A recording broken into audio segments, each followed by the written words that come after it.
hey, dude, thank you so much for taking time out of your day to jump on a call with me, man. I appreciate it. Yeah, no worries, man. Your blog is the Man Van blog, dogblog.com, which is awesome, by the way. That's right. So let's I go back a appreciate little it. bit, dude. You grew up in California.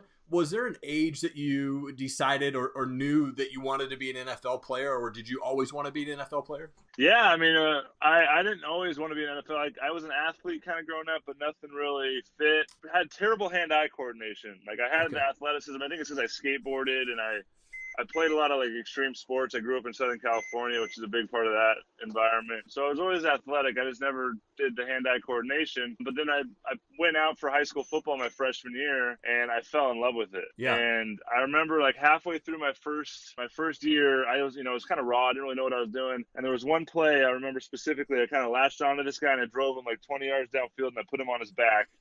And I was like, that's how you play the game of football. That's And awesome. then after a couple of years, my junior year, like halfway through my junior year, I was playing varsity, and my coach came up to me. He's like, "Hey, man, like, he's like, you're improving a lot, and you have a chance to really earn a scholarship and play in college, like, And he really made me focus. Like, this is something you could really turn into and get an education out of. And ever since that, it was like, oh man, I could really make something out of this, and it kind of went from there. That's awesome, man. And you just retired after 8 seasons in the NFL. You mentioned on your blog the game changed really, like where you fell in love with the game and it became kind of a business and it really started to wear on your body and your spirit. What do you mean by that? Yeah, I mean, I lost the love for the game. I was playing for a paycheck. A lot of people think the NFL is a real glamorous job. And, looking back on it now, I'm very grateful for what I accomplished and how far I did make it. But it's a hard work and my body was falling apart. And I could have probably played a couple more years, but, for what? Right. I saved money. I did a good job. I don't need a lot of things to be happy. I made enough money to kind of do this and go travel. And I know that there's going to be a lot of opportunities. That's one thing I am grateful for football. It's blessed me with a lot of opportunities and a lot of doors have opened because of it. So I know I'm going to be fine, like money wise. So Yeah. I just wanted to do something that made me happy. That's awesome. And you said you kind of had to rediscover yourself without the football. You donated most of your stuff to Metropolitan Ministries. You bought the van. You adopted the dog. What made you decide to hit the road, man? And how's that journey going? Yeah, so I hit the road a couple of months after I retired in 2017. Okay.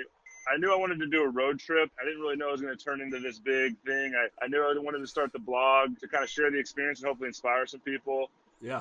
But the first year I did it, I kind of hit the road trying to find out who I was and what I was going to be out through this transition of football. And now I'm hitting the road again. Today's actually the first day I've been in Tampa for the last 3 months, Okay. and today's the first day I'm actually hitting the road again in my new van. And I'm this time around it's not so much about me going and finding myself. It's more about sharing the message and trying to impact people and trying to grow it that way.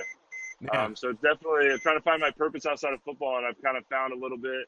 I don't know where it's going to lead, but I'm just having fun, like having the ability to impact people in a positive way. Yeah. And your dog's name is Freedom. You adopted her when she was 2 from Tampa. How old is she now? She's almost 3. I got her when she was like a year and a half. It was a little Oh, over a okay. year ago. And some dogs do good on the road. How does she do on the road? She loves it. Like we Yeah. took a break last couple of months in Tampa, and I leave her at the apartment. She's like, "What is this?" She's kind of spoiled. She gets to spend every waking minute with her human, and she loves it. And she loves being on the road and seeing different places and going to different dog parks and going on hikes. Yeah, it's a blessing that I found her. That's awesome, man. And being on the road can be lonely at times. You mentioned that your sister's kind of your person when you do call her. What types of things is she telling you to kind of lift your spirit? Yeah, I mean, she's like the really close family member that I have. I can tell her anything. She really knows who I am. And the trip was all about getting outside my comfort zone. There'd be Yeah. times when I'd be like, what am I doing? Or I wouldn't be into it. Like a specific example, I went to this yoga festival randomly in Tahoe, and it really wasn't what I thought it was going to be because I'm getting into yoga, Yeah. and I just felt uncomfortable. And I called her. I was like, I don't really want to be here. Like, I want to leave. And she's like, that's what this trip's all about. Like, why don't you go out there and just stop trying to think about too much and just go out there and enjoy it. And so having somebody like that to kind of push me and remind me that it's all about getting outside my comfort zone. And it ended up being a great weekend. I met a couple people that I've still talked to in the weekend, and so it's stuff like that. She's definitely someone I can bounce ideas off of. Awesome. And you started reading books. You said kind of probably 5.5 years ago. Is there a book that really hit you, impacted you the most? Yeah. So the first book I read I mean, not the first book I've ever read, but the first book kind of got me on the journey of reading and self-discovery was called The Monk Who Sold His Ferrari. Okay. And it's a powerful story about this lawyer who has a heart attack, and because he's, you know, a big trial lawyer, very successful, but he's just unhealthy, stressed all the time, and he has a heart attack, and the doctor says, you either choose your law practice and you're going to die, or you figure out something else. And so he gives away everything, sells his Ferraris, his house, everything, and goes and finds this monk in India, like goes and hikes and finds him, and he teaches them all about life and what's important. Wow. And it just really opened my eyes to, you know, the important things in life. And it got me down that path of trying to learn and grow. And now it's like reading's completely changed my life. Like I used to read like a couple books a year at that time. Now I read like a couple books a week, if not at least one book a week. That is awesome, man.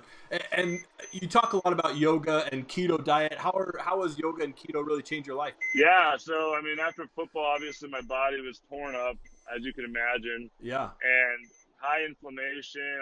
My body's in pain all the time. So I learned about the keto diet. You know, there's a lot of different information out there, and I was kind of hesitant, like most people are. And the biggest thing that made me jump on it was I listened to a podcast with Joe Rogan, and he had this neuroscientist on.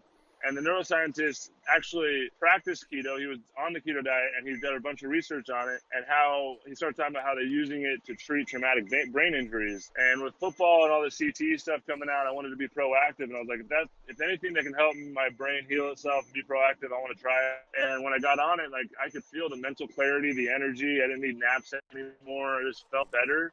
And it's been amazing. And yoga is the same kind of thing. I started doing yoga like my last couple of years of football to stretch and like get my body feeling good. And the more I did it when I was done, like more I felt better and my body started loosening up and opening up. And now it's like if I go a day without stretching or doing yoga, like I can feel it in my body. Like my body holds all that like pain. So those two things have definitely led to a lot happier life and my body feeling a lot better. Awesome, man. And you say a couple things that really hit home for me. You know, don't be scared of transition, embrace it, live with less so you can experience more. How do you stay so positive? Oh man, I feel like I've been blessed with that. I think a lot of us have our gifts, and a lot of people do ask me. Like I am a very positive person, but I do the work to stay positive. I take care of my body. I eat right. I get enough rest. I feed my soul with positive information. You know, we're in a digital age. I think a lot of things, like people on their timelines of social media. One of the first things I did when I was done with football and I went on this path was I cleaned up my timeline. I started unfollowing people that were negative, started unfollowing like kind of brain dumb meme pages where it's just like funny stuff, but you get, you know, sucked down the rabbit hole. Yeah. So I just follow like motivational speakers, positive information. I read positive books. I don't watch TV. I don't watch the news.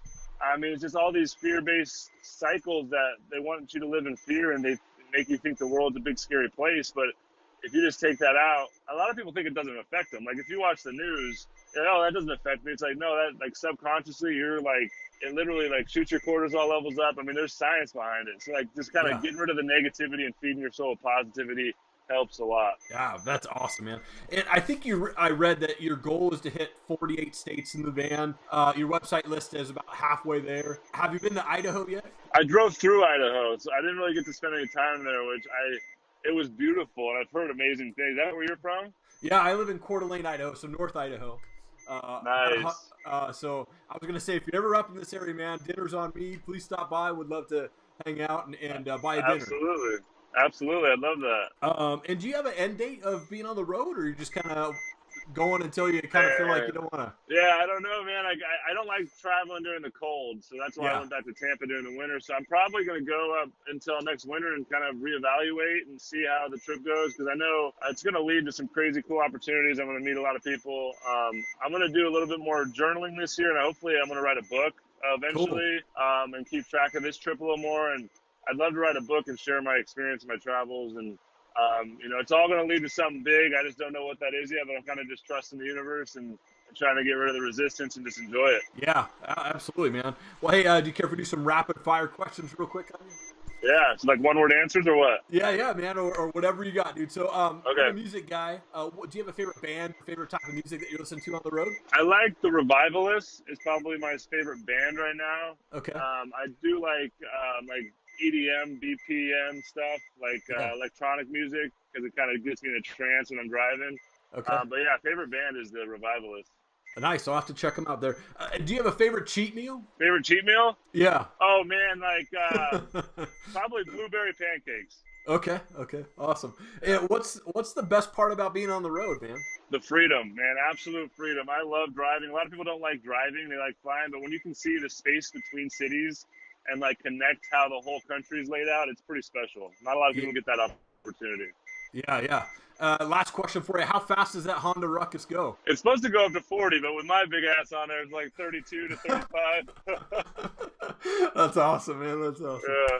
Well, Joe, thank you so much for your time this morning, man. I'm so excited. I'm honored to be able to talk to you, and you are out there changing lives, man. And just want to say I'm proud of you and man, what you're doing. You're impacting a ton of people, man. I appreciate that, man. That means a lot.